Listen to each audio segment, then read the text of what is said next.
Hey, cousin, come on in. Come on into a little more work.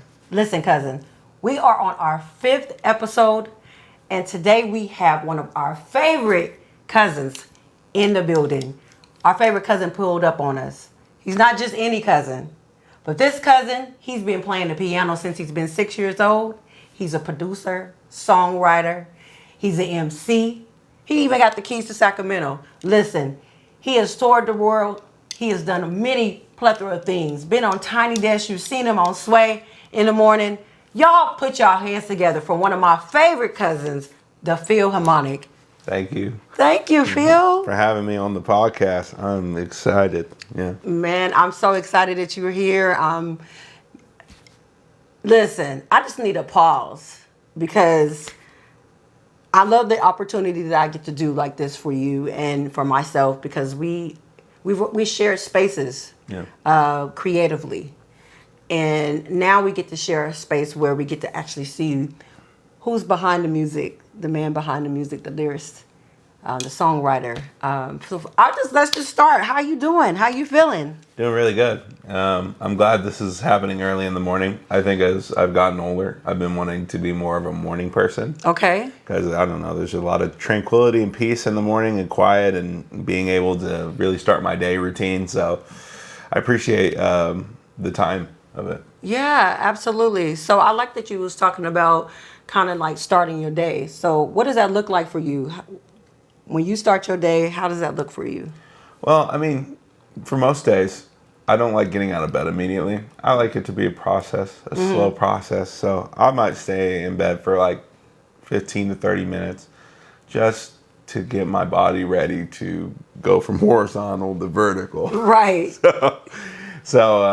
And then after that, I try to, not eat anything for a while.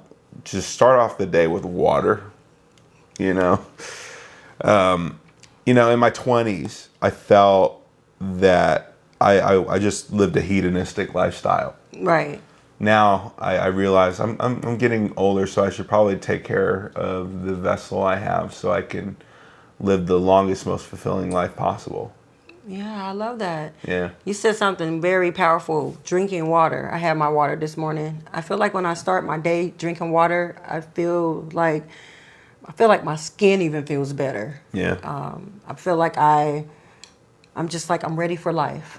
Yeah. So let's just get into this interview, Phil. Like, you're originally are you from the Bay Area? No, I'm from Cleveland, Ohio, but I moved to Sacramento when I was 6, and I'm 32 now. So this is my home. This has been the place where I grew up. I know all the ins and outs. I've had all of my major life events here except for my birth. Okay. So, Sacramento's my home. So you consider Sacramento your home, and I love that. So Cleveland, Ohio, you don't remember anything about Cleveland? Well, I remember a few things because I would go there every summer to visit my grandparents. Okay. And I would just have fun there, play summer baseball, things of that nature, and then go back home for school. Okay. So when you were in Cleveland, Ohio, what did that look like for you? Do you remember what age you were?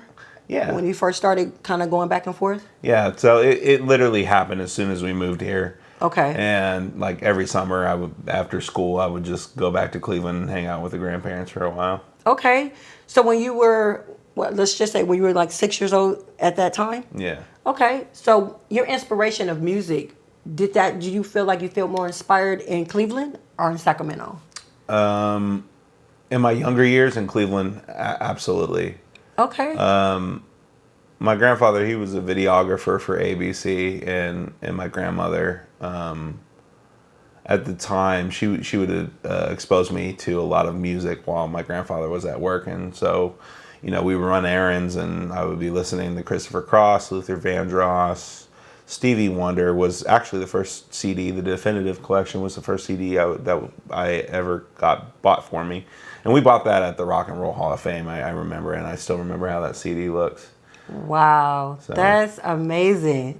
So what did that do for you? When you first heard Stevie Wonder, it sounds like you connected with Stevie. What did that do for you? Do you remember that feeling? I did. I was obsessed with listening to it over and over and over again. So like there are a few songs on the CD that really stuck to me. And so in the beginning it was kind of chronological. Okay. So like it would start from his real early work, which for me, I didn't really get into it as much until like track 6 with My Sherry and More. And so where Stevie started to like branch out from the image and like the setup of him being an artist, and he started to develop his own voice, is really where I started to listen to and enjoy the work a lot, like become obsessed with it. So yeah, that was Signed, Sealed, Delivered, and then You Are the Sunshine of My Life, Superstition, Higher Ground. I mean, I would circle the block probably 10 years, 15 years later to actually go into like albums and how you study making a great album, and like from front to back, and like from subjects, just paying attention to all the details. But that first CD was literally like the foundation of a lot of my music taste. Oh, wow. Man, Stevie Wonder definitely was one of my favorites as a kid as well. I didn't play the piano. I just kind of can play by ear. Yeah. But for me, I felt like with listening to Stevie, there was a feeling, there's an emotion. I felt connected to his lyrics, to just the things that he talks about, his voice. Yeah. And when you're listening to Stevie, you just feel like, I can do this. Yeah. And it sounds like that's what happened to you. Who was your inspiration outside of Stevie Wonder in your family that kind of motivated you to want to go into music as well? I think it was cultivating the discipline. Because, I mean, when you're a kid, you don't want to do anything. You don't want to, if you got to run laps at school because the PE teacher tells you, or if you want to get into sports and you got to try out for the team, you want to just play basketball. But no, you got to do the conditioning. For a lot of years, music was a skill that was being developed and conditioned. So I didn't really start feeling the enjoyment of it until maybe like with the piano was middle school, because I started to gain popularity because I knew how to play some of the songs on the radio by ear. Wow. So I realized, oh, this makes people like you. So I'm going to do this, and I'm good at this. So, but we couldn't afford the lessons after 12, so I had to pivot, and my mom was like, you're going to be involved. You're going to play sports, you're going to do music, you're going to be involved in a lot of things. And I understand it now why she did that, because it's like if you stick with the discipline long enough, one of those things is going to stick. Wow. At least for me. I can't really speak for everybody else. No, I agree. I agree. But for me, it was a defining moment. Because I wasn't really exposed to culture, about like how we, like as kids in school, how we consume music, how music relates to us, and how we want to express ourselves through the art forms. So that didn't happen until high school, and I saw people rapping and making poetry at school, and I was like, and I wasn't allowed to listen to rap, but I did. I had this little MP3 player, and I would record songs on the radio and hide them from my mom. So I wasn't allowed to listen to hip hop at all. Really? But I loved it. I loved every second of it. So, okay, wait a minute. Hold on, yeah, Phil. Wait a minute. So it sounds like your household, you had the discipline with whether it's playing sports, music, but it had limitations. Yeah. So where did that come from? Why weren't you allowed to listen to hip hop? What was that about in your household? I think it's because a lot of the stuff that was being fed through like mainstream media at the time was just derogatory, misogynistic, vulgar. Also like it endorsed violence. My mom would only let me listen to Kanye West at the time, and I couldn't even listen to that with cuss words. So, I mean, there's things that I agree with, there's things that I don't agree with, but either way, I'm glad I snuck all that music. Right. Because when it came time and I saw everybody at school beating on tables and we were all downloading the Fruity Loops demos, I was prepared because I had the prior piano background, and that's when it started to click, was when I wanted to like make music for myself. Yeah. It was a very slow process of how to do that though, because you don't know how the world works, and I wasn't really exposed to anything outside of like my musical upbringing and this keyboard that was brought for me, where it took me like 8 years to figure out how to record sounds on there. And once I figured out how I could do that, I started making beats at like 15. Wow. So at 15 years old, you're making beats. You're coming to a place that you're kind of discovering that you have another layer of creativity. Yeah. And how did you connect with, now you said you didn't understand culture, so now you're involved. Now you're kind of have this sense of connection. Yeah. What was that feeling for you once you got into producing? Or we wouldn't call it producing, but you were kind of, or would you call it producing at that time? Making beats, producing, singing, rapping. It was just all coming together. I think what it was too is that I had a friend, my childhood best friend. His older brother was a rapper at the time, and he was going to Lil Wayne's house, and I love Lil Wayne, and I was like, I want to do that. Right. So that was like, it just put more fuel into the tank, more and more pep into the step. It was like, I wanted to be famous. I wanted to be, well known for my music. I wanted to make a lot of money, have a lot of cars at the time. Mm-hmm. That's what I wanted.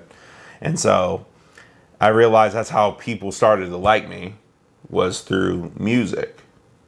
But, it kind of like detracted from all the other things I was being made fun of, and the home life I was experiencing. And so it felt like an out at the time, and it felt like an outlet.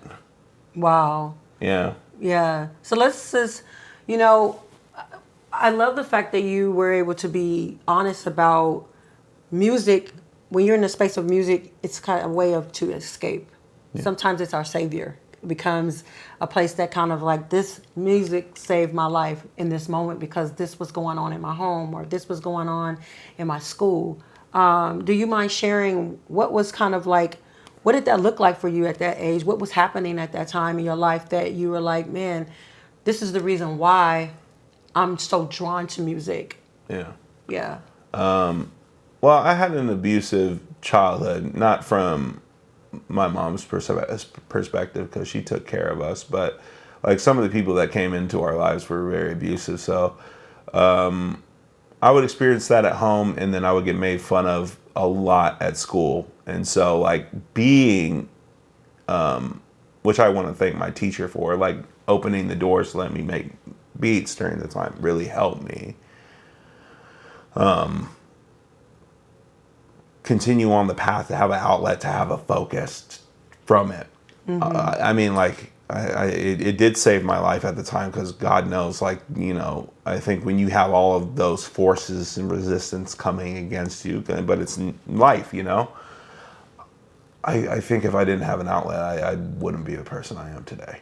Wow. Wouldn't even have the awareness, the awakening, the process of being curious, of learning through trial and error, resilience. Yes. It was just like I just needed a outlet, and music did that for me. I love that. Yeah. Want to give a shout out to the teacher that opened the doors for Mr. Benner. Okay. Yeah. Mr. Banner? Mr. Bettner. Mr. Benner. Bettner, yeah. Bettner. I'm doing terrible on the pronunciation. But yeah. Bettner. Yeah. Shout out to Mr. Bettner for opening that door for a kid that you see greatness. I'm sure that teachers see great things in us. It was my first grade teacher that told me that I had something special inside of me, and I held on to that to this day. So I understand and I relate to that as well. Feeling like a kid that I was in a moment in my life where I looked up and I'm like, how did I get here? Why is my life looking like this? And it was music Yeah. that kind of like helped me. And of course, God, but music. So I relate to that. Thank you for sharing that Of course. because I appreciate that. So we're talking about you're 15, you're doing music. When did you realize that you were like, outside of the experience that you said, I want to do what Lil Wayne's doing? Yeah. When you really start taking this music really serious to the point where you're like, now I really want the world to know who I am. You know, here's a wild story. Okay. Dre T and I went to high school. He was a senior. I was a junior. Okay. Yeah. So I don't forgive me, Dre, for bringing up the first mixtape, but I love it. It was something we all looked up to in high school because you know when you're finishing a project and you're doing this seriously, to see somebody actually doing this seriously, it means the world. Right. And Dre T released a whole mixtape, opened the entire world up. He made the beats on FL Studio. I remember that. Really talented. 16, 17 years old, finishing a project. He would be in the library every day. This is funny. I'm sorry, Dre, for putting you all blessed, but he'd be in the library every day writing raps, dedicated to the craft. And that was something that really inspired me, because while he was in the library, I was in Mr. Bettner's classroom making beats. So I had like a different like a place, but we were doing the same thing. Wow. So it was just really, that was really instrumental, because for me, I wanted to bring it all together. I wanted to be able to sing. I wanted to be able to rap. I wanted to be able to make music and just do it all. I felt like for me, I felt like there was an edge because I knew how to play the piano, but I didn't know much about like sound design and things of that nature. I just felt like I could make melodies and make beats with drums that I program and just go from there. Wow. So that was a huge moment. And like I also started to fall in love with orchestra too, because like there was, I don't know, it was almost like a clicking moment that happened, and like it felt like just passion abounded in all areas, not just in like the creation of it and like the connection to my classmates, my community, my friends. It was also like all of the disciplines started to cultivate into something that I wanted to do instead of something that I had to do, which takes a lot of time, you know? And for me, when I was 16, I felt like that was the separation between, oh, my friend went to Lil Wayne's house, so now I want to be a rapper, to I want to do this because it makes me feel a certain type of way. And that's where like I remember how it started to make me feel. And that was just that changed my entire life, now looking back at it. Yeah. Yeah. It's the feeling. It's the moments where you're like, man, you feel it in your soul. Right. And you connect with music in a way that sometimes you can't even put language to it. But you know, you're like, man, I feel connected, I feel inspired, and I'm ready for everybody in the world to know that. And it seems like you did exactly what you said you were going to do. You had a vision. You said you're inspired by other artists, and then here you are today, living that. How does that make you feel, going back to what you were saying? It was kind of like a thought. You were speaking life, and now you're living in it. Yeah. What does that mean to you, like in this moment? I think it's really, I think it's really awesome. I'm filled with gratitude that discipline was instilled, and that my mom was always telling me not to quit. She wouldn't let me quit anything. If I got 48 seconds in a basketball game when I tried out for the basketball team, wasn't allowed to quit. Didn't matter if I played. If I got sat on the bench in baseball, wasn't allowed to quit. I got it, because life's going to bring you a ton of moments where you just, I don't want to do this anymore. Absolutely. And I realized like music brought it too. You think that because you cultivate a passion, that's not going to enter, or if somebody says you're really talented, that thought of doubt is not going to enter, but it does with everyone, because we have expectations of how long we're going to develop and process and to reap the benefits of what we see in our head. Sometimes we outgrow our dreams as a person, which for me, I felt that's been the story of my life lately, where it's like you wanted this dream for a long time, but the person you've become no longer is entertained by it. Wow. And it's like, but music in all ways have helped me get there, just because I stuck to it. And I feel like the journey is more important than what you do. It's like, how long can you sustain it? And you want to do something that you enjoy, so you can actually sustain and be consistent in something to see what it makes of you. Right. And for me, it was like, oh, music saved my life because it gave me the opportunity to find out who I truly was. That's powerful, Phil. Yeah. That's powerful. Yeah. Music definitely shows you, and it kind of exposes a part of you that you didn't know about yourself. I love what you said, and we can this kind of goes into the next question. In the inner work we're talking about inner work, we're talking about healing, doing a little more work. What was the work that you seen that you had to do internally? The changes that you had to do with yourself now that you have become this person that is traveling the world. You're on Tiny Desk. You won the Tiny Desk contest. You're traveling overseas. You're on Sway in the morning. You experience all these beautiful things. You're creating songs and albums and singles. But what's happening internally? What does that look like? Can you paint that picture for us? You always feel it coming together, but your why comes together. Why you do this? Music, it becomes a catalyst and a vessel for self-actualization. And during these moments, I felt that my value was tied to my achievement. This is why you got to continue the journey, because it's going to teach you probably the most valuable lesson is that what you do and who you are, they're tied together, but they are also completely separate.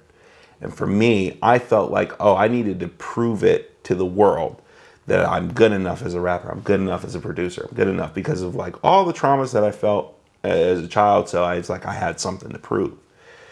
And eventually I realized that I had something to prove to myself. You do. We do. Yeah. Yeah. And that was when I think a lot of things started to change. I wanted to carry absolutely everything. I didn't become a producer over the years. I just was really hoarding a lot of energy, trying to control the entire process, because I felt like that was the thing that brought me a lot of freedom. Because on my journey to backtrack a little bit, like there was moments where I worked for people that exploited and undercut me. You get screwed in the industry, and some of it was even in the Christian industry, and you see that and you're like, there's two ways you could deal with it. You could continue the cycle, or you have this lack of trust in people, which what I did. So I said, you know what, I'm just going to do everything. I'm going to do everything. I'm going to produce better than everybody else. I'm going to rap better than everybody. I'm going to sing better than everybody else.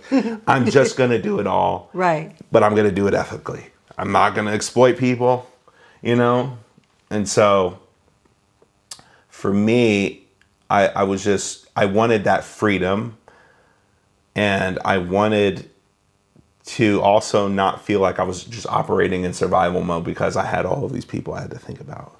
yeah. So it shaped a lot of my career. But like right before Tiny Desk, all of these things that were helping me actually were really hindering me. So my fear was actually collaboration, because like for me, I just couldn't handle criticism. I couldn't do it at the time because I don't know. Music was like that only outlet in which I was validated. Everywhere else, I was just completely criticized, completely overshadowed. Well, how did completely that look like for you though? Like the criticism. What was that thing for you that you were like, oh no, like when you realized that people were saying different things or having an opinion? Yeah. What was that emotion for you? Was it anger? Was it frustration? Was it? Did you feel like you were like, "How are you coming for me?" Did that make you kind of go into a sense of isolation? What did that do for you? Yeah, isolation was one of them. I mean, in school, like there's certain if you don't look good enough, you're gonna be called ugly. If you're fat, you're gonna be called fat. I happen to be both at the time. So I was like, so I got a 2-for-1 special on that, and You're so silly. You are not ugly. You better stop it. well, I know that now. Fat and ugly are two different things. I know that now, but back then. Yeah. Oh God! You was trying to process that in real time. Yeah. And it was not working for you. No, but when I played the music, nobody cared. You were like, listen, Right. I'm him. Right. But over time, what that does to you is that when you can't keep up with that image. You can't. It's like some people are like, I want the success, I want the cars and the money because for all the people that undervalue me, that didn't see my worth. Mm-hmm. And I was one of them. I was the main one that didn't see it because I was fighting forces and people's narratives of me that had nothing to do. I had to drown out the noise. And I think the only way you're able to do that is not through the opinions of people saying, I love your music. I love this perception of you. I love your soul. The way you make me feel. It's not even about that because that's performative. Very performative. It's like you don't want to perform your life. It's like it's one thing to be a performer in this, and it's another thing to perform your life. And if you are having to perform your life with your vocation, it's just going to cause this great divide where nothing you try to acquire or you acquire will ever fill it. Not money, not cars, nothing. Nothing. You're absolutely right. I identify with that for sure. Yeah. I feel like the performative piece, I think as artists, we all go through this phase of being performative, showing up, living this persona. When people say your name, it's like, oh, yo, that's Miss Mouthpiece. And you become being this persona that people have kind of built you up to be. Right. And you're always in that space until, once you heal, you realize, man, this is the art part of me, but y'all didn't get to see me when I was underneath the bed, broken, right. Dealing with trying to find my own identity outside of the persona. Right. And so it sounds like with you're in a place in your life, in your journey, in the now, in real time, that you're discovering you, the essence of who you are. And it may not even have nothing to do with music. What does that look like for you? I think just the realization of it. I've had to perform my life in order to yield this result when I've been worthy of it the entire time. Mm. It's not about worthy of the achievement, but worthy of being loved, being accepted, being cherished. Yeah. Being disagreed with, being controversial, all things. All things. I feel like people in their life hide their entire shadow, so people can move up the career ladder in the society really fast, but don't know of themselves. So it's like they look like they're really far ahead, but what if that midlife crisis that comes one day? Right. I don't want to perform anymore. Yeah. And people don't understand why. They're like, why aren't you performing? Where's the music? I get that asked all the time. I had to dig deeper and find out who Monique was. Yeah. And I had to not only deal with Monique, but I had to deal with the 7-year-old Monique, the 5-year-old Monique.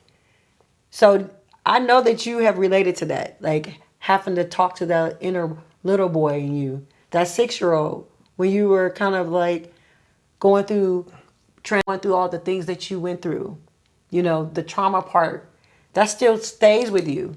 It does. It doesn't go away just because you become an adult. No. It actually affects you more when you become adult. Yeah, especially if you don't confront it. Right. And for me, I wanted to, that was probably the biggest change, to go back to your question. Like, what are you doing now? Confronting. Confronting. How does that feel? It feels good. I feel brave. I feel strong. Yeah. I feel whole.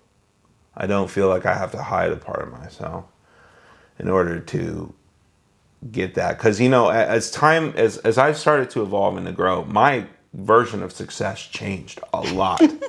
Like, I was like, oh, well, it was money and cars and this and that. Okay, that's 16. At 22, it's like money and cars, but not at the expense of what I want to do. Right. And at 30, I just want to prove to myself that I have the ability to win something. Absolutely. To work, like all this work that I've been putting in. Yes. Is going to yield and reap a benefit. Well, you definitely have sown the seed. Yeah. And one thing I do know about life is that we do reap a harvest. It may not even look the way that we think that it's going to look, but it will, and I think that you have put the work in with lyrically, with the producing, but I think the best work that you're doing is the work that you said, working on you, looking inwardly in yourself. When you were chasing something and you realized, man, all these people have this expectation and I was included in this. I was the biggest culprit. I was the biggest person. You got to do this. You have to do this. And I was watching you the other day and you were like, and I'm paraphrasing, I think you were talking about like, I deserve this. Like, I belong in this space. Like you're showing the Grammy and I was like, Phil is so funny because I felt that. Yeah. That's what I feel like this podcast does for me. I feel like I'm in a place now where I finally feel like it's not a sense of trying to fit in and belong and be accepted. But I'm doing exactly what God wants me to do in this season for me. Yeah. And it's bigger than me. It's not just about me. Because I feel like when I'm healing, my healing is for my children, my grandchildren, for my community, and my family. And that's what this podcast is about. It's about doing the work, the inner work for yourselves. And when you start with yourself, it affects everybody around you. Everybody gets to get a benefit from that in a positive way. Right. And you don't have to bend backwards. You're just showing up for you. Yeah, because as I've gotten older, I don't have the energy as I did at 23. My everything that I have to that I do is intentional. It has to be. Yes. Going to bars and drinking when I was like in my 20s, fun. Now, waste of time. Yes. It's like, well, I want to get to a place within my health and in my mental health and in my life where I could just move step by step to where I want to be. Yes. It's just a state of being now more than it is a destination. I think that I Deserve to Be Here video was what I needed to give to myself. That was I gave the award to myself because if I don't believe it, then nobody else is going to give the award to me. And my thing is that I don't need the award anymore. Right. I gave it to myself. I don't need it. I love that. Give me some of that. I love that. Yeah. I don't need it. I love that you got that perspective. I think that's the greatest healing that anyone can give themselves is to know, like, I did this for me. I gave myself my own high five. I pat myself on my own back. I don't need permission. I gave myself permission that I gave my own speech. Thank you, Phil. You gave your own speech. I absolutely love that. It wasn't like, why is the industry not giving me this? Why is that? No. Right. Because I'll give it to myself. You give it to yourself. Yeah. So this last question, this might help somebody. What did you have to give up to become who you are right now? What did you have to let go? I had to let go of old dreams that fit old versions of myself. Oh, that's good. When you're moving through life, allow yourself to change and to update with who you are in the moment. Don't try to have the 16-year-old dream, and the 16-year-old and the 30-year-old version of you are completely different people. Absolutely. Allow your dreams to update. Allow yourself to update and to evolve. Because it's like, if you're trying to fit that dream into who you are now, it might be too small. And I realized the things I wanted then, even the things I wanted at 22 and the things I wanted at 30, were too small. Too small. Too small. That's so rich. That's a rich word. Learning the season that you're in the now. When I was in my 20s, my vision, I thought, was going to be whatever it was at that time. And sometimes you can try to go back and look at your journal and say, okay, I'm going to try this. I'm trying to try it in my 40s. And it's like, you're not even that person anymore. You have evolved. You don't even think the same that you would in your 20s or in your 30s. It could be even 6 months ago. You know, it may not even be an age thing. It can even be time. You could be thinking, an ideal can come in your head and you say, oh, I'm going to do this week. And then you limit yourself if you think that that's the only way. You can miss out. So I love that. Listen, Phil, this interview has been so rich. I just thank you for coming on this show, A Little More Work, on this podcast series. We just appreciate you sharing your heart, your story, your life. Yes, you've done many amazing things, but I think the greatest thing that you've done for yourself is to look inwardly at yourself, look into your own mirror, take your own accountability, and celebrate yourself. You gave yourself your own award, your own Grammy, as you would say. Yeah, thank Listen, you. we love you, Phil. We appreciate you. And listen, you are definitely one of our favorite cousins. Oh, thank you. Well, thank you for having me on. No, we love you. It was joy. Listen, cousins, this has been an amazing, amazing, amazing moment talking to the Philharmonic. He has expressed so many wonderful things, and I hope that you walk away getting just one thing that we discussed today. Listen, the work that you do for yourself, it impacts others. But always remember that it's always a little more work to do. It's your favorite cousin, Coach Mo. I'll be talking to you soon.